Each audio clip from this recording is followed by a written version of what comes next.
Washington Pavilion officials say that attendance has exceeded expectations in the 6 months since opening of the Wells Fargo Cinedome and the Sweetman Planetarium. Yeah, the large crowds show a growing interest in space and space exploration. And now the planetarium has debuted its first locally made film showing on the large dome. And tonight's Eye on Kettleland, Perry Groten saves you a seat inside the planetarium where the boundless universe is unfolding on the big screen. Come on, Dave, let's go in. Desiree Meisenbach and her two daughters are making their first visit inside the Wells Fargo Cinedome and Sweetman Planetarium. It's nice that Sioux Falls offers things like this. Kind of get my little girls interested in some science-y, space kind of stuff.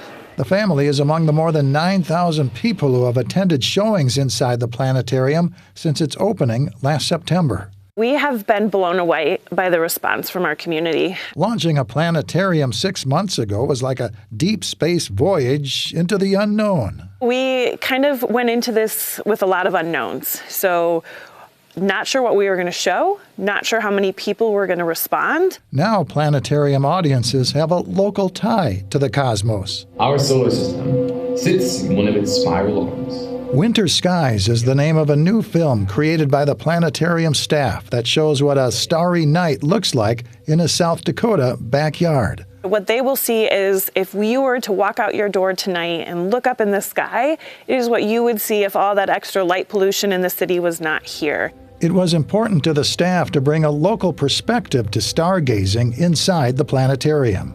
We can get films that are nationally produced, but you could go to any planetarium in the country and see those. And so what we can do here with our original productions makes it unique. Complicated lives of stars. The planetarium features multiple projectors because the universe is too large for just one. So we went from one projector that was stationary, and we now have 5 throughout the dome that auto-align to make one seamless picture. We have all new sound, and all the panels on the dome are fresh and new, and so they give a crisper picture. A high-definition vision that reaches far into the heavens. Really almost like a 7K in terms of its how clear it is.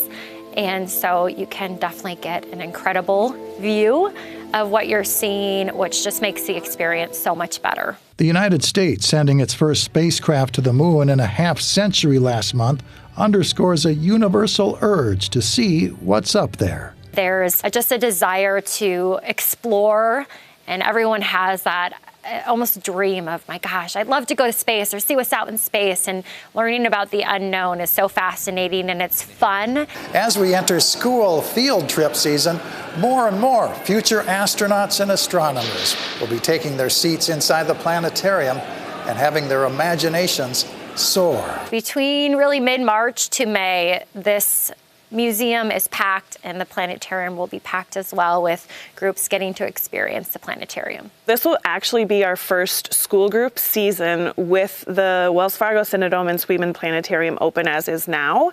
And so we look forward to welcoming, about 500 groups this summer, a lot of whom will come through this theater. Rigel is a blue supergiant and the 7th brightest star in our sky. The planetarium hopes to debut at least 2 more locally produced films in the months ahead, allowing audiences to scan the night skies from the comfort of the theater while inspiring future generations to realize there's no limit to what they might find. With Eye on Kettleland, I'm Perry Groten. But not all the stargazing will be taking place inside the dome. The planetarium will host a public viewing of a solar eclipse scheduled for April 8th. The planetarium then will provide people with special glasses to watch the eclipse. It was State U for a spot in the Summit League title game. The highlights up next.